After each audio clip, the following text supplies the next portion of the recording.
देखो मार्कोनिक में क्या करना है, जैसे कि मार्कोनिक में क्या होता है, जैसे कि CH3 CH double bond CH2 दिया हुआ है, तो इस केस में क्या होता है कि हमारे पास यहाँ पे देखो डबल बॉन्ड कार्बन के देखते हैं, तो इन दोनों के बीच में जो डबल बॉन्ड कार्बन यहाँ पे अगर हम देखेंगे तो एक पे कार्बन पे हाइड्रोजन की संख्या ज़्यादा है, एक कार्बन पे हाइड्रोजन की संख्या कम है।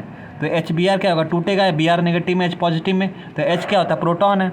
तो यहाँ पे हम यही बोलते हैं कि मार्कोनिक में क्या होता है कि हमारा हाइड्रोजन उस पोजीशन पे जाता है, यानी कि प्रोटॉन उस पोजीशन पे जाता है जिस कार्बन पे हाइड्रोजन की संख्या ज़्यादा होता है। यहाँ पे क्या होता है, हाइड्रोजन की संख्या ज़्यादा है तो यहाँ पे हाइड्रोजन जाएगा, और जिस कार्बन संख्या पे हाइड्रोजन की संख्या कम होती है वहाँ पे ब्रोमीन जाता है। देखो यहाँ पे X मतलब कि ब्रोमीन लगा दी। जैसे यहाँ पे एंटी मार्कोनिक देखेंगे तो जस्ट इसका उल्टा हो जाएगा। और हमेशा अभी रिएक्शन कंप्लीट द फॉलोइंग में most of the anti Markovnikov का हमें यूज़ करना होता है, या इसी को हम लोग पेरोक्साइड इफेक्ट बोलते हैं। इसमें क्या होता है, एंटी मार्कोनिक में होता है डबल बॉन्डेड कार्बन अगर देखा जाए तो इस कार्बन पे हाइड्रोजन की संख्या कम है और इस कार्बन पे हाइड्रोजन की संख्या 2 है। तो हमारा जिस कार्बन पे हाइड्रोजन की संख्या कम होती है वहाँ पे प्रोटॉन जाता है, और जिस कार्बन पे हाइड्रोजन की संख्या ज़्यादा है वहाँ पे हमारा ब्रोमीन जाता है। तो यहाँ पे क्या होगा, ब्रोमीन जाएगा। इसी को बोलते हैं एंटी मार्कोनिक। कहने का मतलब क्या है, जैसे CH3 CH double bond CH2 दिया हुआ है तो ये बॉन्ड टूटेगा तो एक की कमी होगी, तो यहाँ पे हाइड्रोजन की संख्या ज़्यादा है, यहाँ पे हाइड्रोजन की संख्या कम है।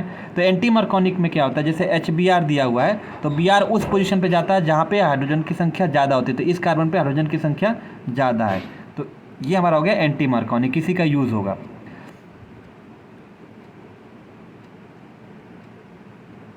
ठीक है, अब यहाँ पे देखो, यहाँ पे कंप्लीट द फॉलोइंग एक एक करके देखते हैं क्योंकि यही एग्ज़ाम में लगभग पूछा जाता है।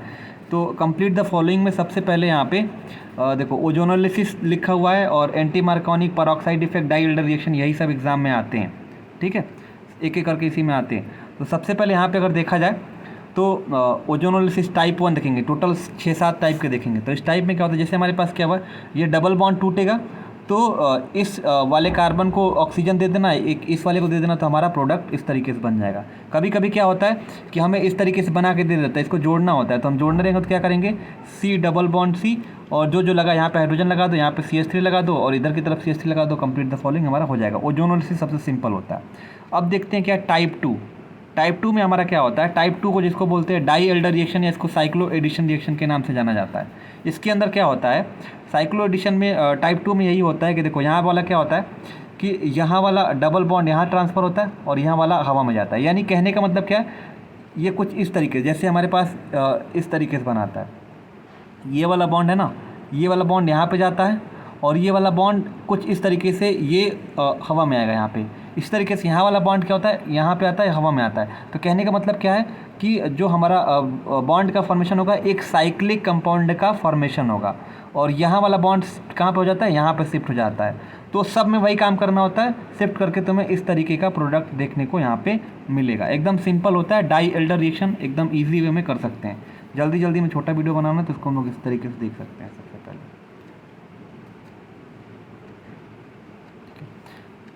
देखो ये हमारे पास था डाई एल्डर रिएक्शन, कुछ इस तरीके से था। फिर इसके बाद यहाँ पे करेंगे टाइप 3 देखेंगे। टाइप 3 बेसिकली टोटल क्या है, एंटी मार्कोनिक के ऊपर पूरी तरीके से बेस्ड होता है। तो टाइप C हमारे पास है, इसके अंदर क्या होता है, जैसे हम लोगों ने बोला था कि जैसे HBr हमारा जब टूटता है तो Br हमारा उस पोजीशन पे जाता है जिस कार्बन पे हाइड्रोजन की संख्या ज़्यादा होता है, H हमारा उस पोजीशन पे जाता है जिस कार्बन पे हाइड्रोजन की संख्या कम होता है। तो कुछ इस तरीके से हम टाइप 3 देखेंगे। देखो ध्यान देना, टाइप 3 में अगर तुम्हें कहीं पे B2H6 ऊपर लिख के आ जाए, H2O2 दिख जाए, BH3 THF देखने को मिल जाए H2O2, या BH3 THF H2O2 दिख जाए, तो इस टाइप के रिएक्शन में क्या होता है, हमें एंटी मार्कोनिक के कॉन्सेप्ट को लगाना होता है। यहाँ पे अगर सिंपली देखा जाए तो यहाँ पे डबल बॉन्ड टूटा है और ऊपर THF से H आता है और H2O2 नीचे से OH आता है, तो OH उस पोजीशन पे जाकर लगेगा जिस कार्बन पे हाइड्रोजन की संख्या ज़्यादा, और प्रोटॉन उस पोजीशन पे जाकर लगेगा जिस कार्बन पे हाइड्रोजन की संख्या सबसे कम। इस तरीके का रिएक्शन देखोगे तुरंत इस तरीके से कर दोगे। B2H6 से हाइड्रोजन आता है और H2O2 OH से हमारा OH आता है। यहाँ पे देखो इस जो CH3 यहाँ पे कार्बन अकेले है, तो ये कार्बन अगर अकेले है तो यहाँ पे देखोगे इस कार्बन पे हाइड्रोजन की संख्या एक भी नहीं है, लेकिन इस जगह पे कार्बन पे हाइड्रोजन की संख्या हमारे पास एक ठो है। तो यानी कि यहाँ पे एक ठो है तो OH हमारे इस पोजीशन पे जाएगा, हमेशा OH इस पोजीशन पे जाएगा, क्योंकि वहाँ पे एक हाइड्रोजन है, ऊपर वाले में हाइड्रोजन हमारे पास नहीं है, तो वहाँ पे हमारे पास क्या जाता है, प्रोटॉन जाता है। इसी तरीके से एग्जाम्पल नंबर 3 देखना, THF से H आता है और नीचे से OH आता है। ध्यान देना, हमेशा यही करना है। तो हमारा OH उस पोजीशन पे जाके लगेगा जिस कार्बन पे हाइड्रोजन की संख्या ज़्यादा है, H हमारा उस पर लगेगा जिस कार्बन पे हाइड्रोजन की संख्या सबसे कम होती है। ठीक है, इसको ईजी वे में इसी तरीके से कर सकते हैं, मतलब बहुत ज़्यादा कठिन इसके अंदर नहीं होता है। अब आते हैं यहाँ पे आते हैं टाइप 4 में। जैसे यहाँ पे Hg दिया हुआ ना, HgH2O2 NaBH4 देते हैं, NaBH4 से H आता है, ऊपर से OH आता है, और हमारा OH उस पोजीशन पे जाके लगेगा। यहाँ उल्टा हो जाता है क्योंकि यहाँ पे देखो OH अब ऊपर से आ रहा है, पहले वाले में क्या हो रहा था, OH नीचे से आ रहा था, तो यहाँ पे इसका इंटरचेंज कर देंगे। अब आते हैं टाइप 4 में। टाइप 4 में जहाँ पे तुमको एल्कोहलिक KOH देखने को मिल जाए, जहाँ पे तुमको एल्कोहलिक KOH देखने के लिए मिल जाए, H2SO4 देखने को मिल जाए, उस केस में क्या होता है कि अगर कोई भी कंपाउंड अगर नेगेटिव, मतलब नेगेटिव वाले अगर लगे रहेंगे तो इसको उठा के फेंक देगा बाहर। जैसे फ्लोरीन लगा हुआ है, ब्रोमीन लगा हुआ है, तो अगर लगे रहेंगे तो इसको उठा के बाहर फेंक देगा। H2SO4 अल्कोहलिक KOH का क्या काम है कि अगर कोई लगा रहता है तो वहाँ से उठा के फेंक देगा। जैसे यहाँ से उठा के फेंकेगा तो यहाँ देखो सर्किल किए, इस पोजीशन पे डबल बॉन्ड लगा, जाहिर सी बात है उठा के फेंकेगा फ्लोरीन को तो वहाँ एक बॉन्ड की कमी होगी, तो वहाँ डबल बॉन्ड लगा देगा, यानी कि दूसरे कार्बन पे डबल बॉन्ड लगा देगा। यहाँ से भी ब्रोमीन को फेंका तो दूसरे पोजीशन वाले कार्बन पे डबल बॉन्ड लगा दिया।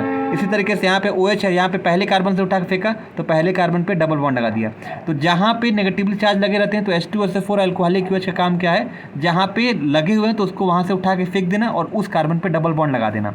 यहाँ पे पहले से ही डबल बॉन्ड है, यहाँ पे कोई नेगेटिवली चार्ज नहीं है, तो H2SO4 यहाँ दो मुँह वाला काम करता है। यहाँ पे नहीं लगा है तो यहाँ पे लगाएगा, अब तो यहाँ से डबल बॉन्ड तोड़ेगा, एंटी मार्कोनिक के हिसाब से जिस कार्बन पे हाइड्रोजन की संख्या ज़्यादा होती है वहाँ पे OH देगा, और जिस कार्बन पे हाइड्रोजन की संख्या कम होगा वहाँ पे H देगा। हालांकि यहाँ पे H2SO4 के साथ H2O वहाँ पे लिखा रहेगा, तभी ये काम करना। ठीक है, ये सारे प्रीवियस ईयर पेपर हैं। अब बात करते हैं टाइप 5 में, एक एक करके देख लेते हैं। टाइप 5 में क्या करना है, टाइप 5 में क्या करना है। टाइप 5 में अगर तुम्हें इस तरीके से क्वेश्चन अगर देखने को मिल जाता है, जैसे क्वेश्चन नंबर 1 का क्वेश्चन नंबर 2 देखने को मिला है, तो इस केस में क्या होगा, टाइप 5 में क्या होगा, जैसे यहाँ पे CF3 लगा रहेगा, NO2 लगा रहेगा, CF3 लगा रहेगा, इसमें भी वही काम करना है, एंटी मार्कोनिक वाला काम। यहाँ डबल बॉन्ड टूटता है, यहाँ H पॉजिटिव Br में टूटता है, तो Br उस पोजीशन पे जाएगा जिस कार्बन पे हाइड्रोजन संख्या सबसे ज़्यादा, और हाइड्रोजन उस पोजीशन पे जाएगा जिस कार्बन पे हाइड्रोजन की संख्या सबसे कम। इसी तरीके से टाइप 5 भी तुम कर सकते हो, जैसे मैंने यहाँ पे दिखाया करके। ठीक है, अब बात करते हैं इसके अंदर जो टाइप हमारे पास 6 होता है, यही टाइप 6 के अंदर क्या करना है। टाइप 6 के अंदर हमें यही काम करना है कि देखो टाइप 6 में क्या है कि दो तरीके का रिएक्शन अगर आ जाए, अगर इस तरीके पे Br2 लिख के देखने को मिल जाए, अगर तुम्हारे पास H2N2 देखने को मिल जाए, तो इस केस में क्या होता है, दोनों में कंफ्यूज मत होना। अगर ऊपर H2N2 देखने को मिल जाएगा और ऊपर Br2 देखने को मिल, तो दोनों रिएक्शन अलग अलग है। अगर ब्रोमीन अगर लिख के आ जाता है तो ब्रोमीन के केस में क्या होगा, इस हाइड्रोजन को इस तरीके से ऊपर नीचे खींच लेना, 2 CH3 लगा, 2 CH3 लगा देना है अल्टरनेटली, एक CH3 इधर और एक CH3 इधर। अब क्या बच जाता है, तुम डबल बॉन्ड तोड़ोगे तो एक कार्बन पे भी, दोनों कार्बन पे एक एक बॉन्ड की जरूरत पड़ेगी। तो 2 ब्रोमीन है तो एक ब्रोमीन इधर लगाना, एक ब्रोमीन इधर लगाना, जब Br2Cl2 ऐसे दिया रहेगा तब। अगर यही क्वेश्चन में अगर हीट दे दे और CH2N2 दे दे, तो उस केस में क्या करना, सिंपल यही काम करना हमें कि इस डबल बॉन्ड को तोड़ना और यहाँ पे CH2 लगा देना, CH2 लगा देना। दोनों रिएक्शन को ध्यान से देखना। ठीक है, अब देखते हैं क्या टाइप 7। टाइप 7 के अंदर देखते हैं क्या होता है। टाइप 7 के अंदर यही होता है हमारे पास कि टाइप 7 में अगर इस तरीके का रिएक्शन देते, जैसे CH3C ट्रिपल बॉन्ड CH दिया हुआ है, तो इस केस में क्या होता है, और इसके ऊपर दिया रहेगा NaNH2, फिर कोई बोलेगा कि प्रोडक्ट A बनाओ, फिर उसके बाद CH3Br देगा, प्रोडक्ट B बनाओ। इस तरीके का अगर रिएक्शन देता तो ये भी सिंपल होता है। देखो करना क्या होता है इसके अंदर, क्या रहेगा, देखो यहाँ पे क्या है कि देखो NaNH2 यहाँ पे NH3 माइनस दिया हुआ है, मतलब कि NaNH2 से हमारे पास NH3 हर हाल में बाहर जाएगा। तो NH2 यहाँ पे है, ये है एक, इस CH से क्या करेगा, एक हाइड्रोजन लेगा तो NH3 बाहर निकल जाएगा, अब बचेगा Na, तो यहाँ पे जगह खाली होगा तो इस कार्बन से जाके Na लग जाएगा, तो हमारा A प्रोडक्ट यही बन जाएगा, CH3C ट्रिपल बॉन्ड CNA लग जाएगा। और तुम्हें मालूम है कि अब A बन गया तो उसको CH3Br से रिएक्शन कराना है। तुम्हें पता है कि NaBr अपना Na पॉजिटिव है और Br नेगेटिव है, Na पॉजिटिव नेगेटिव आपस में कंबाइन करके जो आयनिक बॉन्ड बना के NaBr बाहर निकल जाएगा, तो जाहिर सी बात है जगह खाली हुआ तो वहाँ जाके CH3 लग जाएगा, तो हमारा ये प्रोडक्ट बन जाएंगे। एक और रिएक्शन इसी पे पूछा है, ध्यान देना, कंफ्यूज मत होना। अगर इसके ऊपर NaNH2 दिया था ना, अगर इसके ऊपर HgSO4 और H2SO4 देखने को मिल जाए तब क्या करोगे। ठीक है, तो इस केस में क्या करना है, इसको देख लो।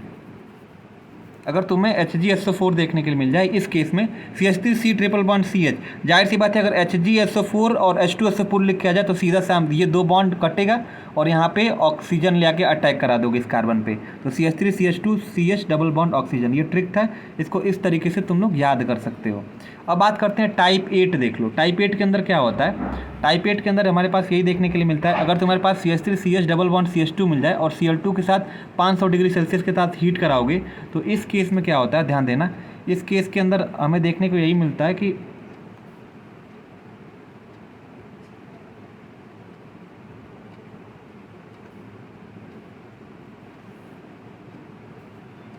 ठीक है, अगर ये तुम्हें 500 डिग्री सेल्सियस देखने को मिल जाए तो ये भाई कहाँ पेंसिल से काम नहीं कर रहा,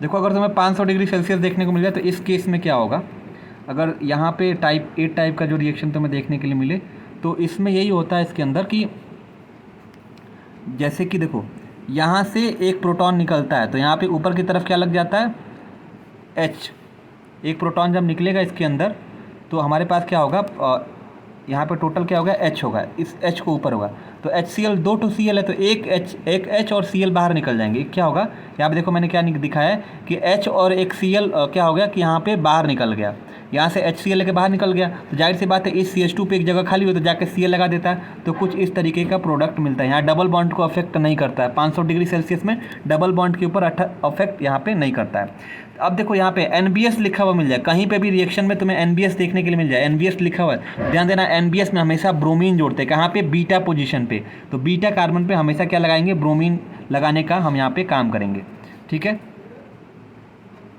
अब यहाँ पे आते हैं, देखो यहाँ पे आते हैं क्या, एरोमेटिक एंटी एरोमेटिक कैसे देखते हैं, ध्यान देना, इसका एक भी ये क्वेश्चन आता है, ट्रिक है इसका, ट्रिक यही है कि सिंपल यही होता है कि देखो 4 का टेबल पढ़ लो, 4 का 4 दुनिया 4 ते 12 4 चौके 16, जो भी जितने 4 में आएंगे सब क्या होते हैं, एंटी एरोमेटिक होते हैं, और 2 का टेबल हो गया, उस बाकी जो बच जाते हैं वो एरोमेटिक होते हैं। जैसे यहाँ पे क्या होता है, डबल बॉन्ड का मतलब होता है, डबल बॉन्ड का मतलब होता है 2 इलेक्ट्रॉन, और नेगेटिव साइन अगर कहीं माइनस साइन आएगा उसका मतलब होता है 2 इलेक्ट्रॉन, और पॉजिटिव को हम काउंट नहीं करते। तो यहाँ देखो ये 2 इलेक्ट्रॉन है, 2 इलेक्ट्रॉन है, यहाँ पे 2 इलेक्ट्रॉन है, टोटल 6 इलेक्ट्रॉन है, तो 4 के टेबल में 6 आ रहा है, नहीं तो ये क्या हो जाएगा, एरोमेटिक हो जाएगा।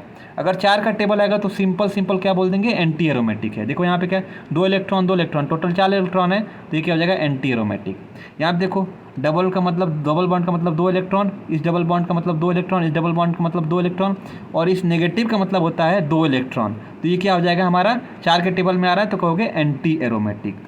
फिर यहाँ पे अगर 2 इलेक्ट्रॉन, डबल बॉन्ड का मतलब 2 इलेक्ट्रॉन 2 इलेक्ट्रॉन, तो ये हमारा क्या हो जाएगा, यहाँ पे अगर कोई NO2 ग्रुप लगा देंगे तो तब ये नॉन एरोमेटिक हो जाएगा। अब इसी को देखो 2 इलेक्ट्रॉन 2 इलेक्ट्रॉन 2 इलेक्ट्रॉन 2 इलेक्ट्रॉन, देखो इसमें अंतर यही है कि इसके अंदर कोई नेगेटिव पॉजिटिव लगा हुआ था तब यहाँ पे 8 इलेक्ट्रॉन हो रहा था। अगर नॉर्मली 8 इलेक्ट्रॉन का अगर तुम्हें देखने के लिए मिल जाए, अगर उस पर कोई नेगेटिव पॉजिटिव न लगा रहे तो वो हमेशा 8 इलेक्ट्रॉन वाला हमेशा नॉन एरोमेटिक होता है, ध्यान देना ये एक्सेप्शन है। अगर पॉजिटिव निगेटिव के साथ अगर कोई 8 इलेक्ट्रॉन आ रहा है तो वो हमारा एंटी हो जाएगा, ध्यान देना।